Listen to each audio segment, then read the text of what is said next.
Good day mga par! At nandito na naman tayo sa ating serye ng Lalamove.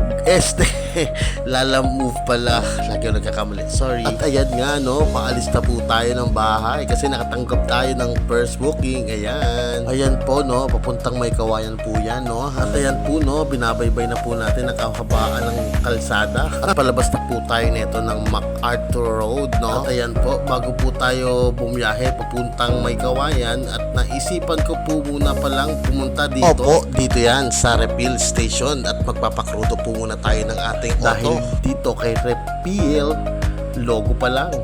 Pinoy na. At so ayan no, patungo na tayo dito at malapit na tayo sa ating pick-up location. Opo, dito po yan sa May Kawayan. Kaya paalala sa ating mga rider, laging ihanda ang inyong lisensya kapag kapapasok sa mga ganitong warehouse no. At wag po tayong mainis o magalit sa kanila kung bakit po nila kinukuha ang ating lisensya. Dahil isa po yan sa kanilang mga responsibilidad dito sa warehouse na ito upang panatilihin ang kaligtasan ng kanilang mga amo. At sorry, napahangpa ang amo no? At so anyway, ayan, papunta na po tayo. At ayan na po, nakakita na naman ako ng mga machete.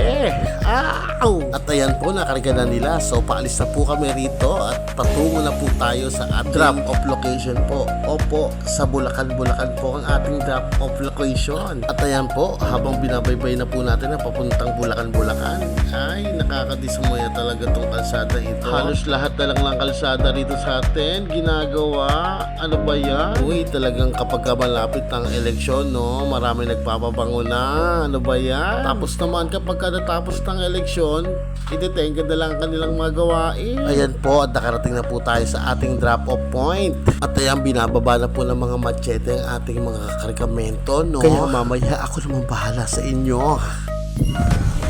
At ayan, ano na naman tayo, waiting na naman tayo rito, no? Sa layo ng binayain natin, nakatulog na yung pahinante ko. Nakatulog na po siya. So waiting po muna tayo sa ating second booking. At yan na nga po, naibaba na po natin ang ating kargamento. At dito muna tayo ha, magpaparelax-relax muna tayo habang nag-aantay ng booking. Sa init ng panahon talaga, grabe, talaga maghahanap ka ng malilim na lugar. Pero may nangyari pala rito, hindi ko inaasahan. Shoutout sa Guardia Road, pinalabas kami, dito kami pinalipat. Eh, mga bata pa, dito muna kami mag-waiting. Okay naman din yun, no? Waiting muna tayo for second booking. Kaya shoutout sa'yo, Kuya Guard. Kawawa naman kami, lumipat tuloy kami ng pwesto. Pero okay lang, malilipat rin naman kasi wala ng hangin. Meanwhile, dahil matagal pang pangawang booking natin. Ay, itong dalagita ko nakahanap pa ng pwesto. Ay, ka-Lord.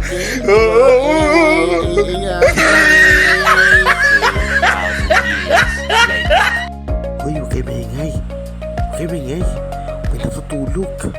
May natutulog na elepante. Gago! Kaya ang lola mo nakatulog na sa kakaantay ng bukid sa sobrang tagal. Ano na kaya napapalaginipan nito? Napapalaginipan na naman nito mga pagkain na masasarap na kainin. Tulad ng machong braso ng pogi at mahabang pihas ng isang machete. So ayan na nga, habang natutulog ako nito, nakatanggap na pala si Madam Sugit ng booking. At ayan na nga no, Bukawi papunta Plaridel at 20 stop. At ayan po, at papunta na po tayo sa ating another pick-up point sa second booking natin. Kaso medyo hassle lang dito no, kasi medyo matraffic dito sa area nila sir. Gawa kasi ng may ginagawang kalsada dito, malapit sa may ano to, papuntang Ciudad de Victoria. Oo, dito yan sa Bukawi, papuntang Philippine Arena. At ayan, nakarga na po natin ang ating items. At patungo na po tayo sa ating first draft of location. At dahil malayo pang baybayin patungong Plaridel, kinausap namin ang drop-off point na kung pwede mag-NLEX na lang kami gawa ng napaka-traffic sa MacArthur. Ayan po paalala sa ating mga Lalamove riders, kapag may pagkakataong gumamit po tayo ng NLEX, gumamit na po tayo ng NLEX para mas mapabilis po ang ating delivery. Pero paalala lamang po, May mga kliyente po tayong hindi pumapayag na pumasok tayo ng NLEX, gawa sila yung nagtitipid. At meron naman din medyo magalante, nagpapa-NLEX talaga sila. At dadagdagan nga pa ng pangmerienda. O diba? Kasing sarap ng Pares ni Diwata na overload. Wow! Kaya wag natin kalimutan iboto natin si Diwata sa Senado. Biro lang po komedyante lang po. Anyway guys, ito palabas na po tayo ng Santa Rita exit at malapit na tayo sa ating drop. Ayan, paalala po uli sa ating mga Lalabo riders, lagi po kayo magbaon ng kapote.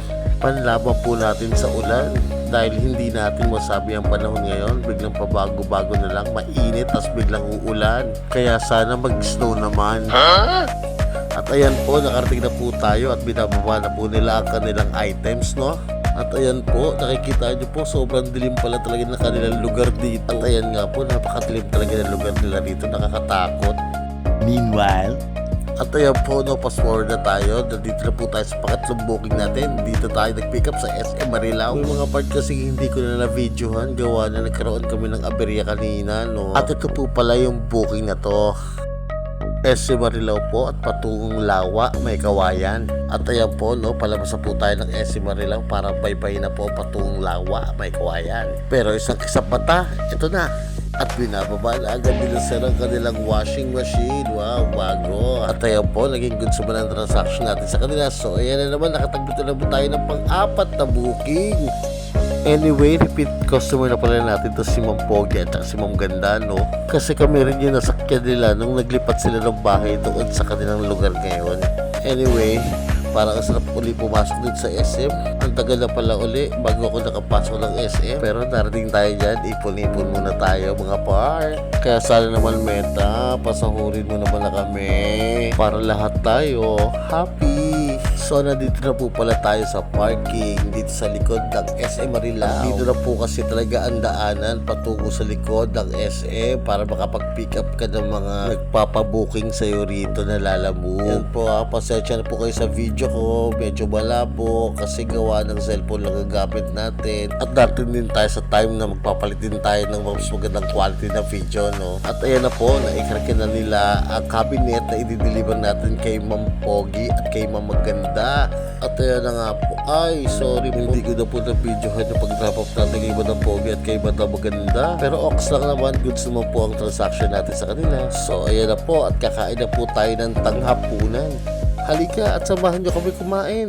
So ayan guys, please share lang pala ako sa inyo. Kasi kanina, habang binabaybay namin patungkol Plaridel, nagkaroon naman ng aberya. At nabutasan kami ng gulong. Sa sobrang stress, hindi ko na naisipang mag-video. Hindi talaga natin may iwasan yung mga gantong sakuna, no? Kaya para nangyari, yung naging booking namin patungkol Plaridel, bali wala lang, naging abono pa. Kasi imbis nakita na namin, pinambili pa namin ng gulong. Kasi sa hindi sinasadyang pangyayari, nabiyak na talaga yung gulong. Hindi na kayang i-repair ng nagbo-vulcanize. Pero thanks God pa rin kami.